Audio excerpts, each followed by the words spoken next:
নাট্যমেলা নয়, রায় জানানোর প্ল্যাটফর্ম নয়, বাংলা টেলিভিশনে প্রথমবার সোজাসুজি প্রশ্নের T20। ঘুরিয়ে নাক দেখাই না আমি, যখন তখন রং বদলাই না আমি। স্বর্ণালী, প্রশ্ন করব সোজাসুজি।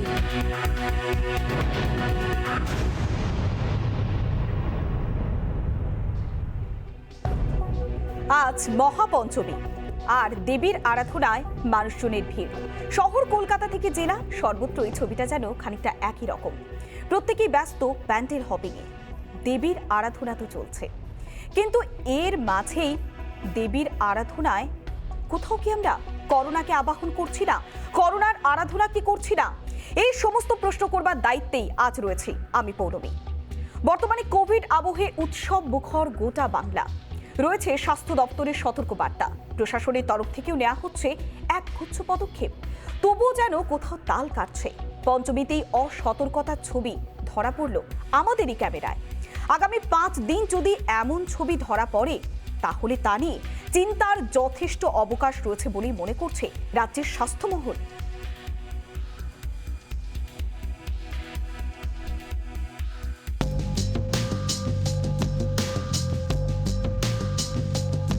পঞ্চমীর এই ছবি আশঙ্কা জাগাচ্ছে। বাঙালির মেগা উৎসব শুরু হয়ে গিয়েছে। সামনের কয়েকটা দিন আনন্দে মাতবে আপামর বাঙালি। প্রশাসন চিকিৎসকদের একটাই বার্তা, উৎসব করুন, উৎসবে মাতুন, কিন্তু কোভিড বিধিও সঙ্গে মানুন।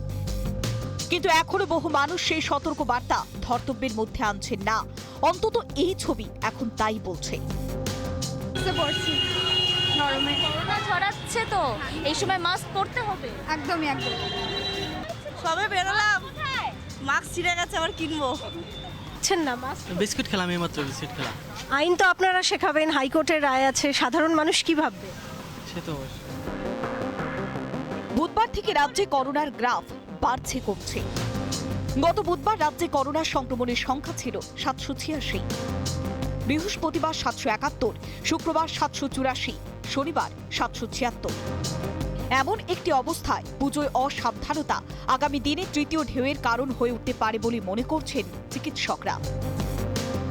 উত্তর কলকাতা, দক্ষিণ কলকাতা সর্বত্র এবং পশ্চিমবঙ্গের বিভিন্ন জায়গায় যদি আমি দেখি আজকে পুজো, এই যে এত ভিড়, তো তার মধ্যে অনেকেই কিন্তু তার সেই পুজো মণ্ডপে ঢুকে যাচ্ছে, হয়তো তাদের হয়তো ডবল ভ্যাকসিনেটেড নেই, ঢাকিরাও হয়তো ঠিকমতো চেকিং হয়েছে কিন্তু আমি বলতে পারবো না।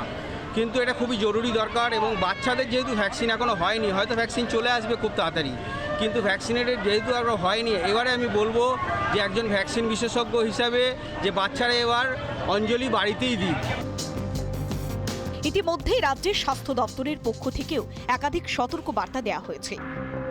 সাধারণ মানুষের প্রতি স্বাস্থ্য দপ্তরের সতর্ক বার্তা, মাস্ক না পরে বেরোবেন না, জমায়েত বা শোভাযাত্রা করা ঠিক হবে না, ভিড় এড়িয়ে চলুন, বাজার রেস্তোরাঁয় দূরত্ববিধি বজায় রাখুন, দল বেঁধে সিঁদুর খেলা থেকে বিরত থাকুন, বৃদ্ধ, শিশু, অন্তঃসত্ত্বা এবং অসুস্থ ব্যক্তিদের ভিড় থেকে দূরে রাখুন।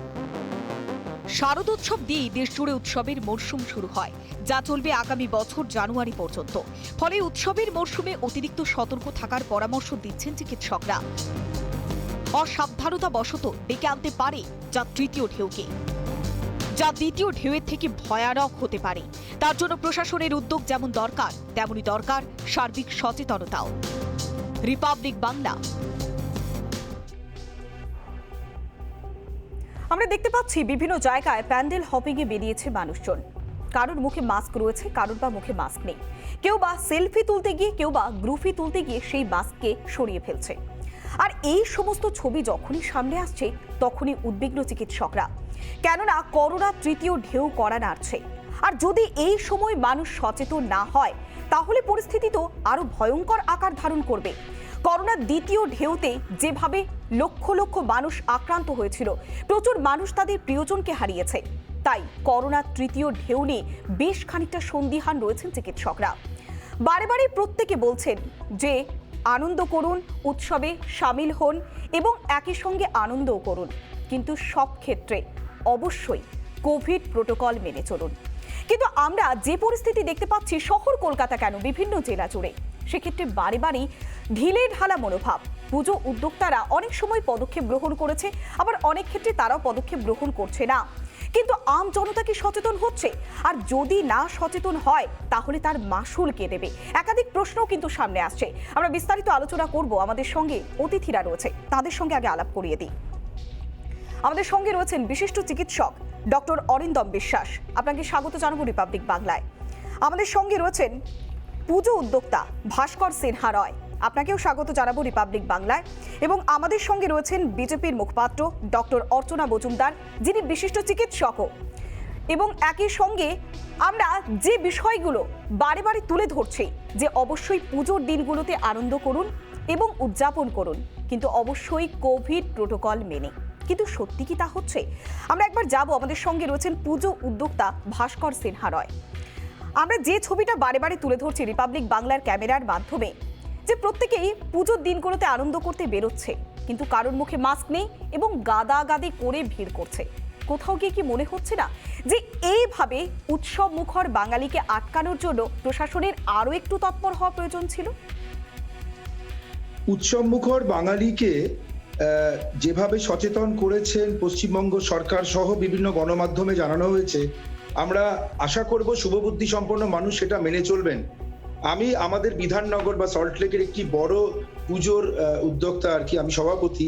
আমাদের পাড়ার পুজো বিজে ব্লক শারদোৎসব কমিটি, আমরা একটা বিরাট জায়গায় প্যান্ডেল করেছি এবং যাতে মানুষের প্রবেশ এবং নিষ্ক্রমণের জায়গাটা অনেক বড় থাকে, মণ্ডপ থেকে প্যান্ডেলের দূরত্বটা দূরে করেছি, যাতে মানুষের সঙ্গে মানুষের একটু শারীরিক দূরত্বটা মেনটেন করতে পারেন। কিন্তু এত হাজার হাজার মানুষকে প্রত্যেককে চেক করা, প্রত্যেককে চেক করে করে ভেতরে ঢোকানোর মতন পরিকাঠামো পশ্চিমবঙ্গের কোনো পুজো কমিটির আছে বলে আমি জানি না। কিন্তু আমরা বলছি, আপনাকে একাকে দিয়ে তো আমরা বিচার করছি না, আমরা বিভিন্ন জায়গায় দেখতে পাচ্ছি, শুধু শহর কলকাতা নয়, জেলা জুড়ে বিভিন্ন জায়গায় পুজো প্যান্ডেলগুলোতে উদ্যোক্তারা কি ঠিক সঠিকভাবে প্রশাসনিক যে নির্দেশিকা, যে প্রোটোকলগুলি রয়েছে তা কি মেনে চলছে? আপনি কি মনে করছেন? আমরা অন্তত মেনে চলছি, কারণ হচ্ছে যে আমরা মেনে চলছি। আমাদের এখানে প্রশাসনের ব্যক্তিরা এসেছিলেন, আমাদের পাড়ার যেটা পুজোটা আমি আছি সেখানে আমরা, যেখানে প্যান্ডেলটা হয়েছে অনেক বড় জায়গায়, এবং কোনো ওই শিল্পের বিচ্ছুরণ দেখানোর জন্য ছোট প্যান্ডেল মানুষ গাদাগাদি করে ঢুকছে এরকম বিষয় নয়। আমাদের বড় ঠাকুর, বড় প্যান্ডেল, বড় লাইটের মতন, এবং আমরা কোনো পুজোর মধ্যে থিমের কোনো এমন কিছু থিম করিনি যেটা দেখার জন্য মানুষের আপনি বলছেন যে কোনো থিমের চাকচিক্য নেই, যেখানে বড় জায়গা, উন্মুক্ত জায়গা রাখা হয়েছে, মানুষজন এসে প্রতিমা দর্শন করে বেরিয়ে যেতে পারে, সেক্ষেত্রে সংক্রমণের সম্ভাবনা কম রয়েছে। আমরা সার্বিক দিকটা আলোচনা করছি। আমাদের সঙ্গে চিকিৎসক রয়েছেন, অরিন্দম বিশ্বাস রয়েছেন। অরিন্দম বাবু, যে ছবি আমরা তুলে ধরছি, বিভিন্ন জায়গায় বিভিন্ন পুজো প্যান্ডেলের সামনে মানুষজন ভিড় করছেন এবং একই সঙ্গে প্রত্যেকে গ্রুপি তুলছেন, সেলফি তুলবার জন্য ব্যস্ত হয়ে গিয়েছেন। আমরা চিকিৎসকের কাছে আসবো, কিন্তু আমরা একটু অর্চনাদির কাছে যাব। তিনি বিশিষ্ট চিকিৎসক, দীর্ঘদিন এই পেশার সঙ্গে যুক্ত এবং কোভিডের টিকা নিয়ে তিনি কাজও করেছেন দীর্ঘদিন। আমরা অর্চনাদির কাছে যাব। অর্চনাদি, যে ছবি আমরা দেখতে পাচ্ছি, যে মানুষজন ভিড় করছে, সেলফি তুলছে, গ্রুপি তুলছে এবং গাদাগাদি করে দাঁড়িয়ে আছে, কোভিড প্রোটোকল অনেক ক্ষেত্রে মানা হচ্ছে না, ছবিতে তা স্পষ্ট। আপনার কি মনে হয় প্রশাসনের পক্ষ থেকে যা যা পদক্ষেপ তা কি যথেষ্ট? দেখুন, আমাদের দুর্গাপূজা বাঙালির সবচেয়ে বড় উৎসব, এবং উৎসবে মানুষ দীর্ঘদিন ঘরে থেকে এখন বাইরে বেরোবার জন্য তারা উন্মুখ হয়ে আছে। এই জায়গায় দাঁড়িয়ে এই উৎসবকে মানুষের কাছে পৌঁছে দিতে গেলে সরকারের যে তৎপরতা থাকা উচিত, উদাসীনতা যে জায়গাটায় রয়েছে আমাদের প্রশাসন, পুলিশ কেন হাইকোর্টের অর্ডারটাকে ইমপ্লিমেন্ট করতে পারছে না? মানুষজন কেন মুখে মাস্ক ছাড়া প্যান্ডেলে পৌঁছাতে পারছেন? কি করে তারা ছবি তুলছেন? কেন তাদের আটকানো হচ্ছে না? মানুষকে সচেতন কেন করা হচ্ছে না? প্রত্যেকটা প্যান্ডেলে যেভাবে বাংলার মেয়ের হাত জোড় করা ছবি, যেভাবে নেতা নেত্রীদের ছবি দেওয়া হয়েছে, ক্লাবগুলো যে 50,000 টাকা করে পেয়েছেন, তারা কেন মাস্ক স্যানিটাইজার দিচ্ছেন না? তারা কেন মানুষকে কম্পালসারি করে এইভাবে এই উৎসবে নিশ্চয়ই যাবে, কিন্তু আপনাদের কোভিড প্রোটোকল মেনটেন করে যেতে হবে। আপনাদের এই সচেতনতা ক্লাবের তরফ থেকে সবার প্রথমে আসে, তারপর আসে পুলিশের কাজ, তারপরে প্রশাসনের সুবুদ্ধি, সচেতনতা, মানুষকে এই রোগের হাত থেকে বাঁচানো। দেখুন, আজকে এতদিন পরে মানুষ ভ্যাকসিন পেয়েছে, তারা ভাবছে আমরা ভ্যাকসিন পেয়ে গেছি, আমাদের আর ভয় নেই, এবার হই হই হই হই করে সবাই দুর্গাপূজা দেখতে চললো, খেতে চললো। এর প্রতিবার আজকে দেখুন ড্রাফট উঠেছে, আগামী ষষ্ঠী, সপ্তমী, অষ্টমী, নবমী, দশমী এইভাবে যদি চলতে থাকে, সচেতনতা যদি না বাড়ানো হয়, সরকার যদি কড়া হাতে এই কোভিড প্রোটোকল মেনটেন করার জন্য ক্লাবগুলিকে জোর না করে, তাহলে কিন্তু আমাদের এই ক্লাবের যে পুজো, বারোয়ারি পুজো, যেখানে মানুষের ঢল, সেই জায়গাটায় আমাদের বাংলার মানুষ কিন্তু তাদের শরীরটাকে কোভিড মুক্ত করতে পারবেন না, তারা থাকতে পারবেন না, একেবারে ছড়াবে। একেবারে অর্চনাদি বেশ কয়েকটি গুরুত্বপূর্ণ পয়েন্ট তুলে ধরলেন যে প্রত্যেকটি ক্ষেত্রে প্রত্যেকটি স্তরে সচেতনতা দরকার। আমরা একবার ভাস্কর বাবুর কাছে যাব। ভাস্কর বাবু, আপনি বললেন যে আপনাদের যে ক্লাবের সেই পুজোর ক্ষেত্রে যাবতীয় কোভিড প্রোটোকল আপনারা মানছেন, কিন্তু একাধিক জায়গায় যে সচেতনতার ছবিটা দেখা দরকার ছিল, কেননা কোভিডের দ্বিতীয় ঢেউয়ের যে ধাক্কা তা কিন্তু আমরা এখনো পর্যন্ত সামলে উঠতে পারিনি, তাই তৃতীয় ঢেউকে আটকানোর জন্য যে সচেতনতাটা দরকার ছিল সেই সচেতনতা কি সত্যি নজরে পড়ছে? বেশিরভাগ মানুষ কিন্তু সচেতন, তারা ডবল ভ্যাকসিন নিয়েছেন এবং তারা মাস্ক পরছেন।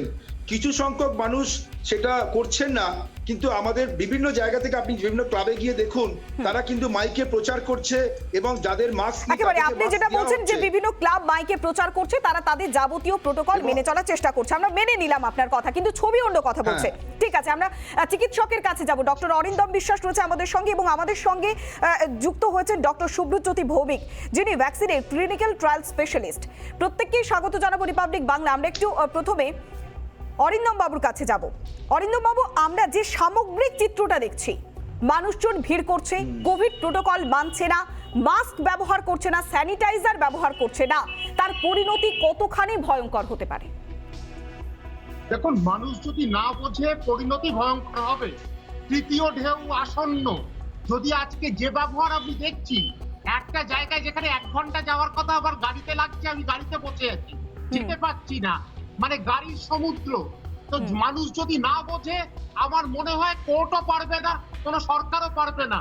কারণ আমাদেরকে বুঝতে হবে, অনুধাবন করতে হবে যে আজকে তৃতীয় ঢেউ যে জায়গায় যেতে পারে, সেটা কিন্তু আরো ক্ষতিকারক হবে এবং আরো ভয়াবহ দৃশ্য দেখতে পাবো। সেটা মানুষ যদি না বোঝে, তাকে আপনি বোঝাবেন। কোর্ট কি করবে, পুজো উদ্যোক্তারা কি করবেন, বলে লাভ নেই।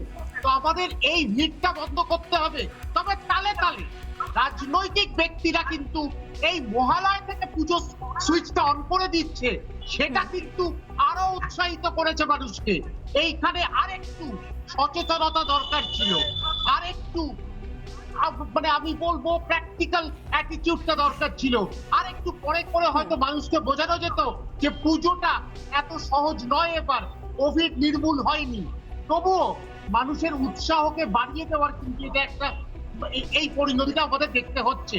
সবে এখনো ষষ্ঠী হয়নি, ষষ্ঠীর দিন থেকে যে কি হবে সেটা কেউ জানে না। নিশ্চয়ই নিশ্চয়ই। অরিন্দম বাবু, যে বিষয়টি তুলে ধরলেন যে সত্যি খুব ভয়ঙ্কর পরিস্থিতি হতে চলেছে, কেননা আজ সবেমাত্র পঞ্চমী, এখনো বাকি রয়েছে 5 দিন। যদি এইভাবে জনজোয়ার হতে থাকে তাহলে পরিস্থিতি তো সত্যি ভয়ঙ্কর হতে পারে। আমরা যাব ডক্টর সুব্রতজ্যোতি ভৌমিকের কাছে। ডক্টর ভৌমিক, আপনি ভ্যাকসিন নিয়ে দীর্ঘদিন কাজ করছেন, যে পরিস্থিতি বাংলা জুড়ে ভ্যাকসিনেশনের হার যে জায়গায় দাঁড়িয়ে আছে, তার সঙ্গে এই ভিড় তা কি সমানুপাতিক নাকি ব্যস্তানুপাতিক হয়ে দাঁড়াচ্ছে? দেখুন, ভ্যাকসিনের সাথে এটার কোনো সম্পর্ক নেই। প্রথমেই আমি বলি যে যারাও 2টো ডোজ নিয়ে ভাবছে যে তাদের করোনা হবে না, কোভিড-19 হবে না, সেটা কিন্তু সত্যি না। তাদেরও কোভিড-19 ইনফেকশন হবে এবং হয়েছে। আমরা কিন্তু ইতিমধ্যে আমাদের ডাক্তারবাবুদের মধ্যে দেখেছি যে হয়েছে এবং তার হয়তো যে প্রকোপটা সেটা কম থাকে। চোখের সামনে কিন্তু জলজান্ত যেটা উদাহরণ আছে কেরালাতে ওনামের পরে আমরা দেখেছিলাম যে দিনে 20 থেকে 30,000 করে কেস হয়েছে। আজকে যেটা আমি কিছুক্ষণ আগে ভুবনেশ্বর থেকে ফিরলাম, আমি শ্রীভূমি নাম ধরেই নিচ্ছি, শ্রীভূমি স্পোর্টিং ক্লাবের যে চেহারাটা দেখলাম, দেখে আমি ভয়াবহ একেবারে মানে ভয়ে আছি যে এই অবস্থায় যেখানে মানুষ মাস্ক, যেটা অরিন্দম দাও বললেন যে মাস্ক তো দূরের কথা, আজকে যেভাবে ঠেলাঠেলি করে ঠাকুর দেখা হচ্ছে এবং পাশের লোকটার ভ্যাকসিন নেওয়া আছে কিনা আমরা কিচ্ছু জানি না, আমাদের কোনো সচেতনতা নেই। এবং যেটা সব থেকে বড় দরকার ছিল যে রাত্রিরের যে কারফিউটা, সেটা আমরা আমাদের কি এত বাড়াবাড়ি করার দরকার ছিল যে আমরা রাত্রিরে কারফিউটাও তুলে দিলাম। আমাদের আজকে ভুবনেশ্বরে অ্যানাউন্সমেন্ট হচ্ছে যে কাল থেকে বিশেষ, যেহেতু দুর্গাপূজার দিন, তাই রাত 8টা থেকে পরের দিন সকাল 7টা অবধি তারা কারফিউ করবে। মানুষ পুজো করুন। উৎসবটা কি এই বছরটা না করলেই ছিল না? নিশ্চয়ই। কত লোক মারা গেছে সেকেন্ড ওয়েভে, প্রত্যেক জনের বাড়িতে একটা করে খারাপ খবর আছে। তো আমরা নিশ্চয়ই মা এসছেন, মাকে আমরা পুজো করব, কিন্তু যেইভাবে উৎসবের রূপ ধারণ করেছে এবং মানুষ কিছুই মানছেন না। ভ্যাকসিন আমরা 100% করতে পারিনি ভারতবর্ষেও, পশ্চিম বাংলায়ও। আমরা কিন্তু জানি না যে আমাদের পাশের যে দাঁড়িয়ে আছেন বা যিনি আমাকে ঠেলছেন তার ভ্যাকসিন নেওয়া আছে বা নেওয়া নেই, তার করোনা আছে বা করোনা নেওয়া নেই, কেন কি কেউই RT-PCR করে কিন্তু দুর্গাপুজোর মন্দিরে যাচ্ছে না। একেবারে মানে পরিস্থিতি যে একেবারে ভয়ঙ্কর তা কিন্তু বলার অপেক্ষা থাকছে না। ইনকিউবেশন পিরিয়ডটা কত? একজন ভাইরাসে আক্রান্ত হলে কত দিনের মধ্যে তার ইনকিউবেশন পিরিয়ড, মানে কত দিনের মধ্যে বোঝা যাবে যে করোনা আক্রান্ত হয়েছে? আজকে যদি তার শরীরে ভাইরাসটা প্রবেশ করে তাহলে কতদিনের মধ্যে সেটা প্রকাশ পাবে? আমি এটা জানতে চাইছিলাম ডাক্তার ভৌমিকের কাছে, যদি উনি বলেন আমরাও জানাতে পারি লোককে। দেখুন, যেটা আমাদের কাছে তথ্য আছে যে incubation period of the virus থাকতে পারে মানে 5 to 7 days। তার মানে আপনার শরীরে যদি আজকে এক্সপোজার হয়, হাই রিস্ক এক্সপোজার হচ্ছে একটি কোভিড তার রোগীর সাথে আপনি 15 মিনিটের বেশি মাস্ক ছাড়া আপনার এক্সপোজার হলো, যেটা কিন্তু হতেই পারে একটা পুজোর আপনি স্টলে দাঁড়িয়ে উনিও রোল খাচ্ছেন, আপনিও রোল খাচ্ছেন, আপনি একসাথে খাওয়া দাওয়া করছেন এবং তার 5 থেকে 7 দিনের মধ্যে কিন্তু উপসর্গগুলো এসে যায়। তো আমাদের যেটা বারবারই আমরা বলছি যে মাস্ক ছাড়া কাউকে পুজো মণ্ডপে ঢুকতে দেওয়া উচিত না, এবং বারবার করে যেটা বলছি যে সর্দি কাশি জ্বর যারই একটুখানি আছে তারা কিন্তু মানে মানুষের যা ঢল নেমেছে আপনি আটকাবেন কি করে? সবাই তো বেরিয়ে পড়েছে। একেবারে সবাই বেরিয়ে পড়েছে, মানুষজনকে আটকানো যাচ্ছে না। আপনি যেভাবে তুলে ধরলেন একটি ক্লাবের পুজোর কথা, ঠিক এমনই বিভিন্ন জায়গায় একাধিক পুরনো স্থাপত্য, ভাস্কর্য এবং একাধিক সৌধকে তুলে ধরা হয়েছে পুজো প্যান্ডেলে। আর ইতিমধ্যে এই সমস্ত বিষয় নিয়ে সোশ্যাল মিডিয়াতেও ভাইরাল হয়ে গিয়েছে। এটা আমার কথা নয়, ইতিমধ্যে সোশ্যাল মিডিয়াতে মানুষজন লিখছে যে কোনো কিছু দর্শন করতে করতে কখন যে আমরা বেড়েঘাটা আইডিতে পৌঁছে যাব তা সত্যি ঠাহর করা যাচ্ছে না। এ কথাও কিন্তু বারে বারে ভেসে উঠছে বিভিন্ন সোশ্যাল মিডিয়া প্ল্যাটফর্মগুলিতে। আমরা একটু ভাস্কর বাবুর কাছে যাব। ভাস্কর বাবু, আপনি বারে বারে বলছেন যে আপনি মেনেছেন, সত্যি কি বাকিরা মানছে? কেননা চিকিৎসকরাও তো উদ্বেগ প্রকাশ করছে, কেননা যদি এখনই আমরা লাগাম না লাগাই পরিস্থিতি তো ভয়ঙ্কর, সে কথা তো ওনারাও বারে বারে উল্লেখ করছেন। না, বহু ক্ষেত্রে মানুষকে বলা হয়েছে। এবারে আপনি বলুন এমন কোন বিষয় আছে? আমরা তো এখানে কারফিউ জারি করতে পারি না।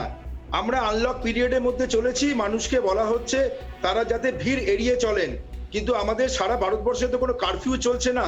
এবং করোনার তৃতীয় ঢেউ কবে আসবে তার জন্য আমরা আনলক পিরিয়ডটাকে বন্ধ করতে পারছি না, তখন মানুষের সচেতনতার উপরই ছেড়ে দিতে হবে। তবে বেশিরভাগ মানুষ, এটা আসার কথা যে তারা মাস্ক পরছেন তাদের নিজেদের জীবনের কাছে, এবং কিছু সংখ্যক মানুষের মধ্যে মাস্ক পরার প্রবণতা না থাকলে সেটাকে প্রচার করে যারা পড়ছেন তার মধ্যে প্রচার তো করা হচ্ছে, কিন্তু বাস্তবে তা কি ফলপ্রসূ হচ্ছে? আপনি কি মানবেন? আমরা যে ছবি তুলে ধরছি বা আপনি তো নিজেও রাস্তায় বেরোচ্ছেন, সেই ছবি তো আপনিও দেখতে পাচ্ছেন। না, ভারতবর্ষ তো কোনো পুলিশ স্টেট নয় যেখানে মাস্ক না পরার জন্য প্রত্যেককে গ্রেফতার করে জেলের মধ্যে ভরে দেওয়া যাবে। বিভিন্ন জায়গায় ফাইন করা হচ্ছে, একাধিক রাজ্যে একাধিক প্রটোকল মানা হচ্ছে। মুম্বাইয়ের ক্ষেত্রেও তাই আছে, মাস্ক বিহীন থাকলেই 200 টাকা জরিমানা করা হচ্ছে। তাহলে সেক্ষেত্রে আমাদের রাজ্য তো বেশ কিছু প্রটোকল মানা দরকার ছিল এই পরিস্থিতির জন্য, বিশেষ করে কেননা তৃতীয় ঢেউ যেহেতু করা নাড়ছে। দ্বিতীয় ঢেউতে কি অবস্থা হচ্ছে, তছনছ হয়ে গিয়েছিল গোটা রাজ্যের পরিস্থিতি, গোটা দেশের কেন গোটা বিশ্বের। সেক্ষেত্রে তো আমাদের আরো সচেতন হওয়া প্রয়োজন ছিল। প্রশাসন ব্যবস্থা নিতে পারেন, চিকিৎসকদের সঙ্গে কথা বলে পরিস্থিতি বিচার করে প্রশাসন যদি ব্যবস্থা করেন যে দর্শনার্থীদের জন্য বন্ধ গতবারের মতন যদি করেন, প্রশাসনের সিদ্ধান্ত মেনে চলবো। এছাড়া পুজো উদ্যোক্তা হিসাবে পুজোটা পালন করা হচ্ছে, আমরা যা যা হাইকোর্টের নির্দেশ দিয়েছেন সেগুলো মেনটেন করে পুজো করছি, কিন্তু কত জায়গায় এটা করা সম্ভব আমি জানি না। একেবারে আপনি বলতে চাইছেন যে কিভাবে সম্ভব সেটা নিয়ে আপনি সন্ধিয়ান। একেবারে আমরা একটু অর্চনাদির কাছে যাব। অর্চনাদি, আপনি ভ্যাকসিন নিয়ে দীর্ঘদিন কাজ করছেন এবং ভ্যাকসিনেশনের দিকে বারবার জোর দেওয়া হয়েছে, কিন্তু মানুষজনের এই ঢিলেঢালা মনোভাবটা কেন? তাহলে কি যাদের ডবল ডোজ ভ্যাকসিনেটেড যারা হয়ে গেছে তারা কি মনে করছে যে যদিও বা আমার কোভিড হয় সেক্ষেত্রে মৃদু উপসর্গ থাকবে, এই সমস্ত বিষয়গুলোর জন্য কি এত ঢিলেঢালা মনোভাব? না না, দেখুন একটা জিনিস হলো মানুষ প্রায় 1.5 বছর 2 বছর ঘরের ভেতর আটকে আছে, সহজাত একটা প্রবণতা বাইরে বেরোবে। তারপরে বাঙালির সর্বশ্রেষ্ঠ উৎসব দুর্গাপূজা, এগুলো মাথায় রেখে যারা উদ্যোক্তা, পুজোর উদ্যোক্তা, তারা কেন তাদের প্যান্ডেলে ঢোকাটা কম্পালসারি মাস্ক করে দিচ্ছেন না? আমার প্রশ্ন, যে ঢোকার আগে আপনাকে মাস্ক দিয়ে ঢুকতে হবে, মাস্ক নাকের তলায় বা মুখের তলায় থাকলে আপনি পারবেন না এটা, এবং তারা মাস্ক প্রোভাইড করবে। পুজো উদ্যোক্তারা 50,000 টাকা করে তারা পেয়েছে, তারা মাস্ক স্যানিটাইজার প্রত্যেক দর্শনার্থীকে প্রোভাইড করবে, এবং পুজোর যে লাইন দেখায় সেখানে একটা সোশ্যাল ডিস্টেন্সিং মেনটেন করতে হবে। ওয়াই এরা এই জিনিসটা কেন প্যান্ডেলে করা হচ্ছে না? এরা কি চাইছে মানুষ ঠেলাঠেলি গাদাগাদি করে মাস্ক ছাড়া যাক আর সেই কেরলের মতো অবস্থা হোক? এটাই আমার প্রশ্ন উদ্যোক্তাদের কাছে। তারা কেন সদর্থক নয়? কেন পুলিশ প্রশাসন আজকের দিনে এত ভিড় বাঙালিরা আসবে, যেখানে আমরা পুজোকে এনকারেজ করছি, পুজোকে সরকার থেকে নাইট কারফিউ শিথিল করা হলো, পুজোর প্যান্ডেলদের পয়সা দেওয়া হলো, সব হলো, হাইকোর্টের নিয়ম মেনে তারা করতে, কিন্তু মানুষ যাতে দুর্ভোগে না পড়ে তার জন্য এই ডাবল ভ্যাকসিন হয়েছে, সিঙ্গেল ভ্যাকসিনেও বাংলার অবস্থা ভালো না। এই সেন্ট্রাল গভর্নমেন্ট থেকে তারা এইবার চিঠি খেয়ে যে 60,000 ভ্যাকসিন আপনাদের 4 দিনের মধ্যে করতে হবে, তাই 12,000 করে ভ্যাকসিন তারা এই 4 দিনে দিয়ে কিছুটা এগিয়ে নিয়ে যাচ্ছেন। 12 লক্ষ পার ডে, 12 লক্ষ ভ্যাকসিনেশন এখন হচ্ছে, এবং এটাও এই 3-4 দিনের গল্প। তার আগে কিন্তু একেবারে অর্চনা দিয়ে আমরা দেখতে পাচ্ছি যে ভ্যাকসিনেশনের যে হার তা নিয়ে কিন্তু এখনো পর্যন্ত আমাদের বাংলা জুড়ে যথেষ্ট ধোঁয়াশা রয়েছে। আমরা একটু চিকিৎসক অরিন্দম বিশ্বাসের কাছে যাব। আমরা দেখতে পাচ্ছি যে প্যান্ডেলের মধ্যে মানুষজনকে প্রবেশ করতে দেওয়া হচ্ছে না, কিন্তু প্যান্ডেলের বাইরে মানুষজন গাদাগাদি করে ভিড় করছে, এবং পুজো উদ্যোক্তারা কোথাও গিয়ে সরানোর চেষ্টা করছে, কোথাও বা তারাও গা ছেড়ে দিচ্ছে। তাহলে এই যে পরিস্থিতি, এই পরিস্থিতি থেকে পরিত্রাণ মিলবে কি করে? সচেতনতার যদি বার্তাও বা দেওয়া হয়, কিন্তু মানুষজন তো সচেতন হচ্ছে না, তাহলে সেক্ষেত্রে কিভাবে এই পরিস্থিতিটাকে মোকাবেলা করা যাবে? আবার তৃতীয় ঢেউ তো আসছে। পরিষ্কার কথা, প্রবেশ যখন করতে পারছো না, দরকার নেই, দূর থেকে দেখো, কিন্তু এই দূর থেকে দেখলেই একজন বলবে আমি দূর থেকে দেখি, আরেকজন আসবে, তখনই 10 জনটা 20 জন হবে। ও আমাদের প্রত্যেক মানুষের পিছু পুলিশ থাকতে পারে না, বা উদ্যোক্তাদের তরফ থেকে সদস্যরা থাকতে পারে না, এটা হতে পারে না। বাস্তবটা আমাদের বুঝতেই হবে। আমাদের জনসাধারণকে স্বার্থপর হতে হবে, যে আমাদের স্বার্থ আগে, মানে শারীরিক স্বার্থটা অনেক বেশি, জীবনের ঝুঁকি আছে যেখানে, সেখানে এবছরটা আমরা নাই পালন করলাম, যেটা সুব্রজ্যোতি বলল। আমি দেখছি এটা নিয়ে হাইকোর্ট কি করবে। হাইকোর্ট তো অ্যাডমিনিস্ট্রেশনকে বলবে, হাইকোর্ট তো জনসাধারণকে বলতে পারে না যে তুমি যেও না, তুমি যাবে। হাইকোর্ট একটা অর্ডার দিতে পারে, অবজারভেশন দিতে পারে, সেটা অ্যাডমিনিস্ট্রেশনকে বলতে পারে। সেই ইমপ্লিমেন্টেশনটা করার কাজ হচ্ছে সরকারের বা যারা আছেন কিছু উদ্যোক্তা তাদের। কিন্তু আজকে জনসাধারণকে নিজের থেকে বুঝতে হবে, বিষয়টা অনুধাবন করতে হবে, যে আজকে আমাদের বিপদে আছি, বিপজ্জনক জায়গায় চলে যেতে পারি। তৃতীয় ঢেউ কবে আসবে কেউ জানি না, আসবে কিনা কেউ জানি না, কিন্তু যদি আসে তখন দেখা যাবে। একেবারে ডক্টর ভৌমিকের কাছে আমরা যাব। আমরা অরিন্দম বিশ্বাসের কথাটা শুনলাম, তিনি স্পষ্ট বললেন যে তৃতীয় ঢেউ আসবে কি আসবে না তা সত্যি সময়ের অপেক্ষা, কিন্তু মানুষজনকে তো সচেতন হতে হবে। হাইকোর্ট নির্দেশ দেবে প্রশাসনকেও কড়া হাতে পরিস্থিতির মোকাবেলা করতে হবে। আমরা ডক্টর ভৌমিকের কাছে যাব। ডক্টর ভৌমিক, আপনি দীর্ঘদিন ভ্যাকসিন নিয়ে কাজ করছেন। আমরা জানি যে ভ্যাকসিন নিয়ে এখনো পর্যন্ত বাংলায় যে 100% ভ্যাকসিনেশন সম্পন্ন হয়নি, আবার জেলা থেকে প্রচুর মানুষ শহর কলকাতায় আসছে এই পুজোর দিনগুলিতে, সেক্ষেত্রে তো ভিড় আরো বাড়ছে। কলকাতার পাশাপাশি জেলাতেও তো সেক্ষেত্রে সংক্রমণের আশঙ্কা থাকছে। পরিস্থিতি তাহলে কোন দিকে মোড় নিতে পারে, যেহেতু মানুষজনের মধ্যে এখনো পর্যন্ত 100% ভ্যাকসিনেশন হয়নি? দেখুন, আমি বলবো পশ্চিমবঙ্গ খুব খারাপ করছে না। কেন, পশ্চিমবঙ্গে আরো ভ্যাকসিন দেওয়া যেত, কিন্তু যদি আমরা স্ট্যাটিস্টিক্স দেখি, পশ্চিমবঙ্গ সরকার তারা কিন্তু উদ্যোগ নিয়েছেন, এবং ভ্যাকসিন আমরা যদি কলকাতার আশেপাশে দেখি, তাদের কিন্তু প্রায় 90% তারা একটা করে ডোজ পেয়ে গেছে। ডিস্ট্রিক্টসে কম আছে, কিন্তু সেটা মোটামুটি অনেক রাজ্যের সাথে এক। আরেকটা ব্যাপার যেটা পশ্চিমবঙ্গ সরকার করেছেন, এবং আমি বলবো যেটা ভালো হয়েছে পশ্চিমবঙ্গে, সেটা হচ্ছে যে ভ্যাকসিনের ডোজেজ কোনো ওয়েস্টেজ যায়নি। তো West Bengal is the second state in India যার কিন্তু ওয়েস্টেজ তারা ভ্যাকসিন করেনি। অবশ্য এখন যেটা দরকার সেটা হচ্ছে যে রেস্ট্রিকশন অফ মুভমেন্ট চেকিং। আজকে এয়ারপোর্ট থেকে বেরোনোর সময় কিন্তু দুঃখের সাথে জানাই, কেউ আমার আরটিপিসিআর টেস্টও চেক করলো না, কেউ আমার ভ্যাকসিন ডাবল ভ্যাকসিন চেক করলো না। অনেক বাঙালিরা তারা সারা ভারতবর্ষে আছেন, তারা কিন্তু এখন এই নেক্সট 48 আওয়ার্সে কিন্তু ঢুকবে, 48 ঘন্টায় কলকাতায় ঢুকবে। তাদের চেকিংটা হোক, এটলিস্ট তাদের চেকিং যে তারা 2টো করে ভ্যাকসিন নিয়েছে কিনা, তারা মানে কলকাতা এয়ারপোর্টে চেকিং সিস্টেমস গুলোকে আরেকটু বেটার করতে হবে। আর আরেকটা জিনিস যেটা বলবো সেটা হচ্ছে ঢিলেমি দেওয়া যাবে না পুজোর সময় ভ্যাকসিনেশনের। কেন পুজোতে আমাদের ছুটি হতে পারে, করোনার কিন্তু ছুটি নেই। করোনা কিন্তু তাকে তাকে আছে যে ও ফিরবেই, এবং অনেক দেশেই দেখা গেছে এবং আমাদের আশেপাশে রাজ্যে দেখা গেছে যখনই জমায়েত হয়েছে, সে কুম্ভ মেলার জন্য হোক, সে ওনামের জন্য হোক, তখন কিন্তু হাওয়া মেরেছে কোভিড-19। অবশেষে নিশ্চয়ই বলবো মাননীয় মুখ্যমন্ত্রীকে যে উনি অনেক ভালো বার্তা দিচ্ছেন। মাননীয় মুখ্যমন্ত্রী যদি একটা বার্তা দেন যে মানুষ যদি একটু সংযত হন, একেবারে মানুষকে সংযত হওয়ার বার্তা দিতে হবে প্রশাসনকে। আমরা অর্চনাদির কাছে যাব, অর্চনাদির কাছে এই প্রশ্নটাই আমাদের থাকবে যে প্রশাসনকেই তো বার্তাটা দিতে হবে, তাহলে সেই জায়গায় খামতি কেন? সেই আমরা দেখছি পুজোর উদ্যোক্তারা এখানে, বলতে খারাপ লাগছে তবুও বলছি যে এখানে তারা সকলেই মাননীয় মুখ্যমন্ত্রীকে তাকে তোয়াজ করতে এত ব্যস্ত। এখানে দলে একটাই পোস্ট, সেটা মাননীয় মুখ্যমন্ত্রী, স্বাস্থ্যমন্ত্রী, এবং যেখানে যাবেন তার বাংলার মেয়ে সকলের হয়, ছবি মুখ্যমন্ত্রী পশ্চিমবঙ্গ সরকারের, এবং সেখানে কোথাও সেখানে আপনারা লিখতে পারেন যে দয়া করে মাস্ক, আপনি এর মধ্যে রাজনীতি টেনে আনছেন, হাতে নিন, দয়া করে সোশ্যাল ডিস্টেন্সিং মেইনটেইন করুন, সেই সব কিছু লেখা নেই। কোনো পুলিশ সেখানে দাঁড়িয়ে নেই। আপনারা যতই বলছেন, যাই বলছেন, আপনারা খালি ওই জোরহাত করা নেতাদের ছবি দিচ্ছেন। কেন আপনারা এগুলো দিতে পারছেন না? মানুষকে আপনারা কেন সচেতন করতে পারছেন না? বাংলার মানুষকে আপনারা যদি আপনাদের অন্যান্য লাইনগুলোতে সেখানে আপনারা যদি পুলিশ দিয়ে সবকিছুকে কন্ট্রোল করতে পারেন, মানুষের মাস্ক মুখে নেই সেটা কন্ট্রোল করতে পারছেন না? অবশ্যই পারতেন যদি আপনাদের সদর্থক ভূমিকা থাকতো, অবশ্যই পারতেন যদি আপনাদের চিন্তা থাকতো এই ঘটনার ফলে বাংলার মানুষ আবার কোভিডের বাড়াবাড়ি হতে চলেছে। আপনাদের সে সময় চিন্তা নেই। আপনারাও তো পুজো করছেন নিজের সিসির মধ্যে, সেখানে আপনারা সচেতন করেছেন মানুষকে, সেখানে তো হাজার হাজার মানুষ আপনাদের নিয়ে করছেন।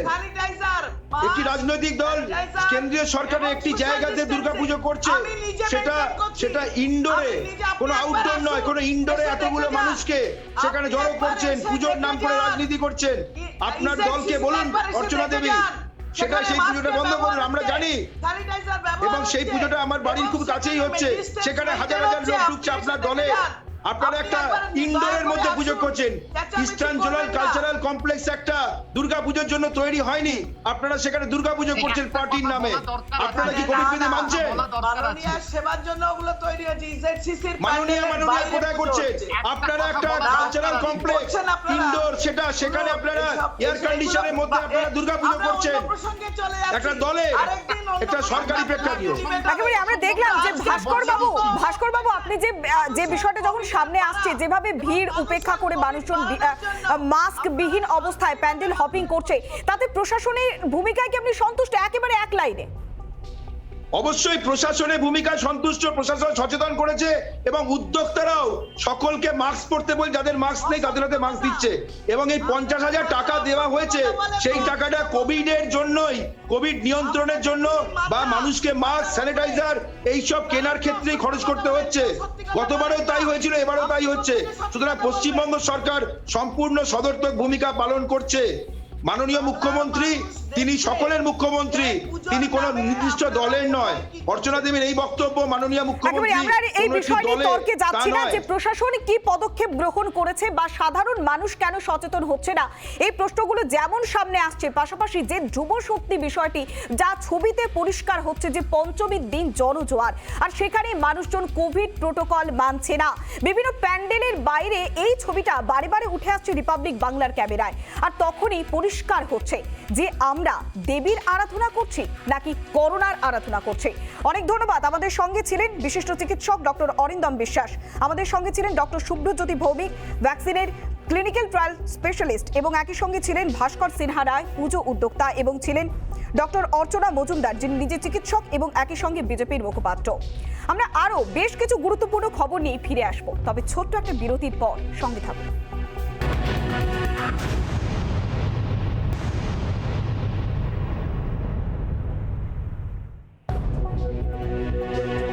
পুজোর মধ্যেই দেশের বিভিন্ন রাজ্যে বিদ্যুৎ ঘাটতির আশঙ্কা। ব্ল্যাকআউটের আশঙ্কা প্রকাশ করে প্রধানমন্ত্রীকে চিঠি দিল দিল্লির সরকার। আশঙ্কায় রয়েছে ওড়িশা এবং তামিলনাড়ুও। সমস্যার সমাধানে যদিও আশ্বাস দিয়েছেন কেন্দ্রীয় কয়লা মন্ত্রী।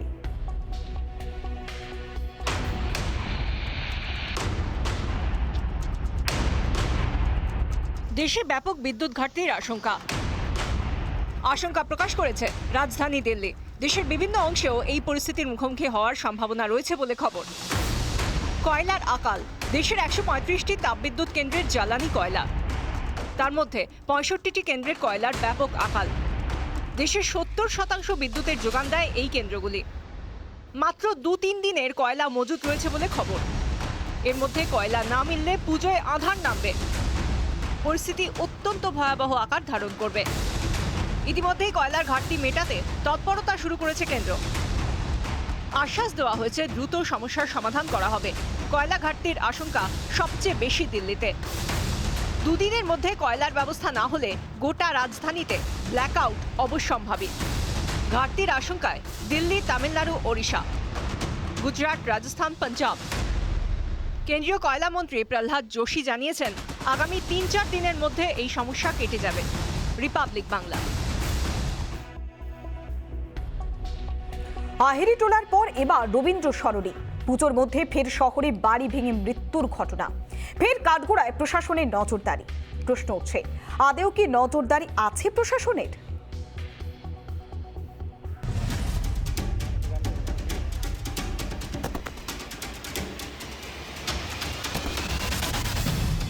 প্রাচীন শহর কলকাতা। শহরের অলিতে গলিতে বহু পুরনো বাড়ি, যে বাড়িগুলির অনেক ক্ষেত্রেই মালিকানা নিয়ে সমস্যা। ভাড়াটিয়া বাড়ি ছেড়ে যেতে না চাওয়ায় সমস্যা সেই তিমিরেই। এই পরিস্থিতিতে পুরসভা শুধুমাত্র বিপজ্জনক বাড়ির বোর্ড টাঙিয়ে দায় সারছে। ফল, ভারী বৃষ্টিতে হুড়মুড়িয়ে ভেঙে পড়ছে বাড়ি। কয়েকদিনের ব্যবধানে শহরে পরপর বাড়ি ভেঙে দুর্ঘটনা ঘটেছে। মর্মান্তিক মৃত্যুর পরও হুঁশ ফেরেনি পুরসভা বা বাড়ির বাসিন্দাদের। সমস্যার সমাধানে স্থায়ী কোনো উপায়ও পাওয়া যাচ্ছে না। আহেরি টোলার পর বাড়ি ভেঙে প্রাণ গেল দুজনের। ঘটনা রবীন্দ্র সরণিতে। একজনের বয়স 20, নাম মোহাম্মদ তৌসিফ, অন্যজন 47 বছরের রাজীব গুপ্ত।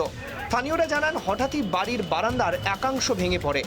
যারা আটকে ছিলেন তাদের নিকটবর্তী বিশুদ্ধানন্দ হাসপাতালে নিয়ে যাওয়া হয়। প্রত্যক্ষদর্শীরা জানান মৃতদের দুজনই এই বাড়ির বাসিন্দা নন।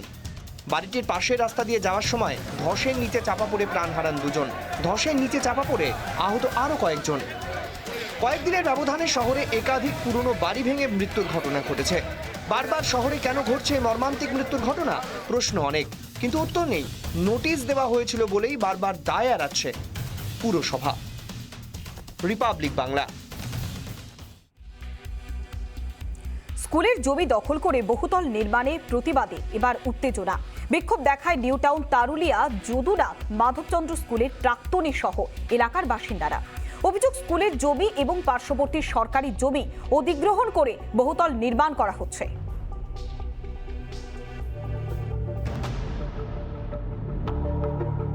যদুনাথ মাধবচন্দ্র স্কুলের জমি ও সরকারি জমি দখল করে বহুতল নির্মাণকে কেন্দ্র করে উত্তেজনা নিউ টাউনের তারুলিয়ায়।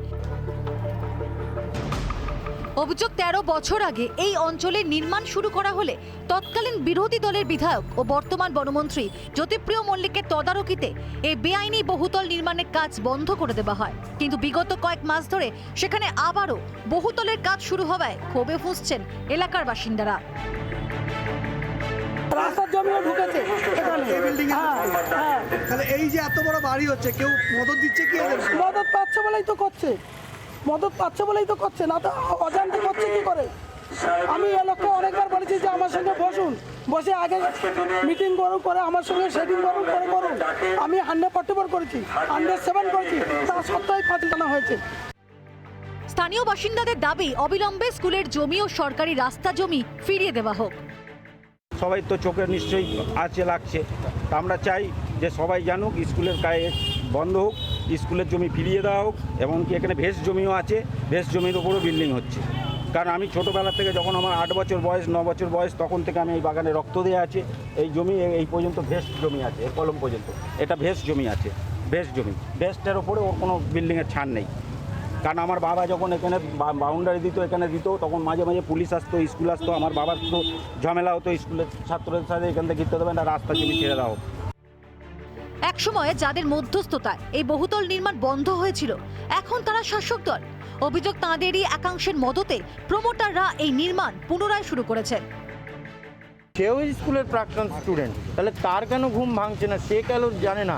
আমার তো উচিত সে সমন্বয়কারী হিসেবে তার দায়িত্ব নিয়ে আমাদের পাশে এসে দাঁড়িয়ে জলটা জল আর দুধটা দুধ আলাদা করে দেওয়া, আমিন ডেকে এনে, সার্ভেয়ার ডেকে এনে মাপানো, মাপিয়ে যদি রাস্তার জায়গা থাকে রাস্তায় দিয়ে দাও, স্কুলের জায়গা থাকলে স্কুলের জায়গা দিয়ে যাও, আর যদি আমরা ভুল হই তাহলে আমাদেরকে বলো যে তোমরা ভুল, এটাই ঠিক আছে। এই ঘটনায় এলাকাবাসীরা নিউ টাউন থানা ও জেলা শাসককে অভিযোগ জানিয়েছে। পুলিশ এসে দুবার কাজ বন্ধ করে দিলেও ফের কাজ শুরু হয়েছে। প্রশাসন এ ব্যাপারে অবিলম্বে পদক্ষেপ না করলে আগামী দিনে বৃহত্তর আন্দোলনেরও হুমকি দিয়েছে তারা। নিউ টাউন থেকে আনন্দমোহন ঝায়ের রিপোর্ট, রিপাবলিক বাংলা।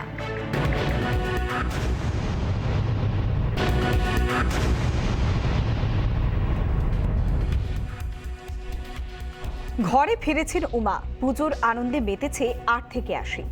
কিন্তু পুজোর মধ্যেও ঘরে ফেরা হচ্ছে না পিংলার কয়েকটি পরিবারের। প্রকৃতির খামখেয়ালিপনায় প্লাবিত হয়েছে পশ্চিম মেদিনীপুরের পিংলার পশ্চিম চক এলাকা। দুর্যোগ কেটেছে, তবে ভেঙেছে বসত বাড়ি, নষ্ট হয়েছে ক্ষেত, ঠিকানা তাই খোলা রাস্তা। কালো পিচের রাস্তা, রাস্তার ধারেই সারি সারি ত্রিপলের অস্থায়ী আচ্ছাদন। দুর্গা রাজছে, রাস্তাতেই খাচ্ছে কার্তিক গণেশ। রাস্তা আর বাড়িকে মিলিয়ে দিয়েছে বন্যা। পশ্চিম মেদিনীপুরের পিংলা ময়না এলাকায় পিচ রাস্তা বরাবর হাঁটলে এমনই ছবি দেখা যাবে। শরতের অকাল বৃষ্টি কেড়েছে ওদের সর্বস্ব। রাস্তাতেই এখন জীবন যুদ্ধের লড়াই। যা কষ্ট যে মাকে দেখতে যাবো এরকম কোনো মানসিকতা আমাদের মধ্যে নেই। এমন আমরা এতে পড়েছি, এই বন্যা ফোনে এসে জল ফল বাড়িতে ঢুকে যে জিনিসপত্র সব জলের তলে অতল তলে তলিয়ে গেছে। কষ্ট, বাড়িতেও যেতে পারতেছি না, এতদিন হয়ে গেল। তাই আমাদের খুব কষ্টে আছে। এই বাঁধের উপরে, পিছনের উপরে গরু বাছুর নিয়ে, ছোট্ট বাচ্চা কাচ্চা নিয়ে আমরা খুব কষ্টের উপরে আছি। পুজো এসে গিয়েছে, উমার আগমনে মেতেছে 8 থেকে 80। কিন্তু ওদের কাছে এবার পুজোর আনন্দ ফিকে, আলোর রোশনাই থেকে তারা অনেক দূরে। ওদের কাছে এখন বেঁচে থাকাটাই চ্যালেঞ্জ। পশ্চিম মেদিনীপুরের পিংলার পশ্চিম চক এলাকার বাসিন্দারা প্রাকৃতিক দুর্যোগে হারিয়েছেন নিজের শেষ সম্বলটুকু। মাথার উপর থেকে চলে গিয়েছে ছাদ। অনেক কষ্টের মধ্যে জামা প্যান্ট, নতুন জামা প্যান্ট কিছু কিনে দেওয়া হয়নি। বন্যার মধ্যে ঘর ডুবে গেছে, এই রাস্তার সাইডে আশ্রয় করতে হচ্ছে, তাই আমরা খুবই গরিব। শরৎ উৎসবে যখন বাংলা জুড়ে উৎসবের আমেজ, তখন প্রদীপের নিচে অন্ধকারের মধ্যে জীবন যুদ্ধ চালিয়ে যাচ্ছেন পিংলার এই মানুষজন। প্রশাসনের সাহায্যের আশায় দিন গুনছেন তারা। পশ্চিম মেদিনীপুর থেকে সৈকত সাঁতরার রিপোর্ট, রিপাবলিক বাংলা। একদিকে যখন পুজোর মরশুমে গৃহহীন প্রচুর মানুষ, আর ঠিক তখনই পুজোর বস্ত্র বিতরণকে কেন্দ্র করে দুর্গাপুরের লাউদোহায় তৃণমূলের গোষ্ঠীদ্বন্দ্ব। দুই গোষ্ঠীর বচসায় গুরুতর আহত শাসক দলের 2 কর্মী। বিবাদের মীমাংসার জন্য ডাকলে ব্লক সভাপতির বাড়ির সামনেই ফের সংঘর্ষে জড়ায় দুপক্ষই।